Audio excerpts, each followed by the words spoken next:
ओवैसी साहब की भूमिका बहुत महत्वपूर्ण होने जा रही है, जिसमें राजभर साहब के साथ जो 11 पार्टियों का अलायंस असदुद्दीन ओवैसी ने किया है और जो ऐलान किया है, असदुद्दीन ओवैसी ने जिस दिन पहले दिन ऐलान किया था कि हम 100 सीटों पर लड़ेंगे, उसी दिन मैं समझ गया था कि 100 सीटों पर नहीं, भागीदारी मोर्चा पूरे 403 सीटों पर लड़ेगा, जिसमें 100 सीटें ओवैसी साहब रिजर्व कर चुके हैं अपनी। हैदराबाद में जो दारुसलाम है, उसके अगल बगल रहने वाले लोग, बेंगलोर में रहने वाले लोग, ओवैसी साहब का जो घर है, उनके घर के अगल बगल रहने वाले कई लोग मेरे पर्सनल व्हाट्सएप मित्र हैं, जिन्होंने। जय हिंद। मेरे देश के नागरिकों, आप सबको मैं हृदय से सलाम करता हूं। संख्या नहीं होती है कुछ भी, कि रैली है एक बहुत बड़ी, 10 लाख लोग बुलाए गए, लाख लोग बुलाए गए, 20 लाख लोग बुलाए गए। आज सोशल मीडिया का जमाना है। मैं जो बोल रहा हूं, क्षितिज लाइव कर रहे हैं, कई वीडियोस बन रहे हैं, कई लाइव हो रहे हैं, और ये बाद में बहुत लंबे समय तक सुना जाएगा। मैं राजनीति में सक्रिय हुआ था सन 1984 से 1984 में मैं छात्र राजनीति से आरंभ हुआ था। तब कांग्रेस की सरकार होती थी, मुलायम सिंह यादव की राजनीति तब आरंभ हुई थी।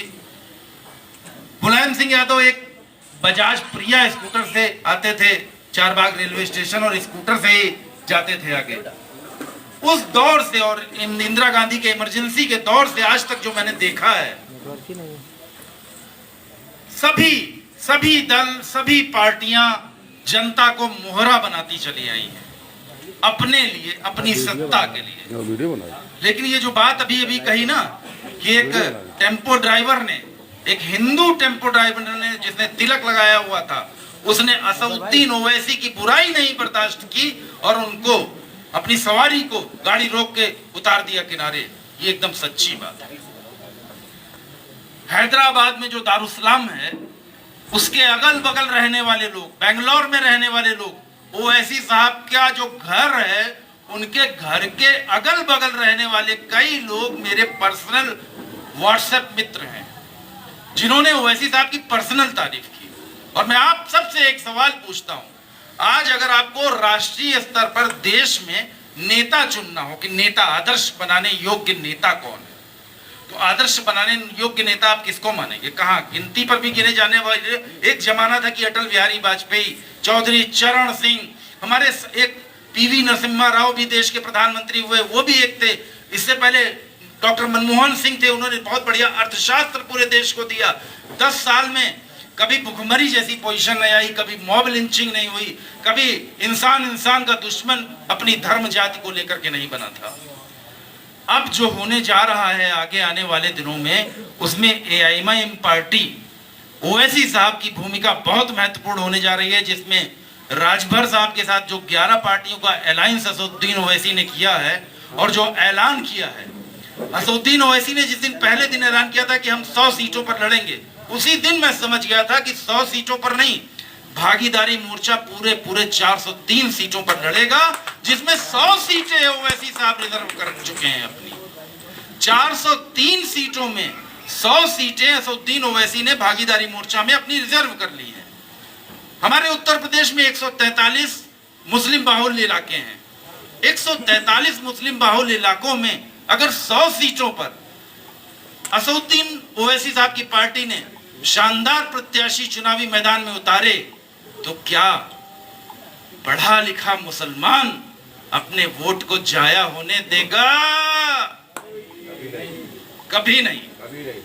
जाहिल मुसलमानों को, जाहिल हिंदुओं को वोट बैंक बनाया गया।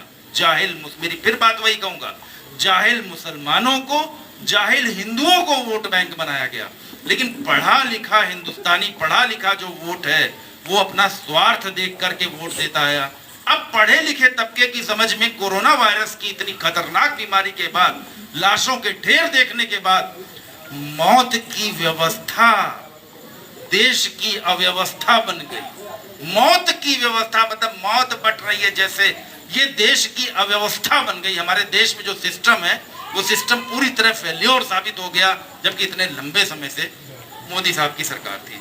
आप लोग याद करिए, जब कोरोना वायरस आया, मोदी जी आए, 18 दिन में महाभारत का युद्ध जीता गया।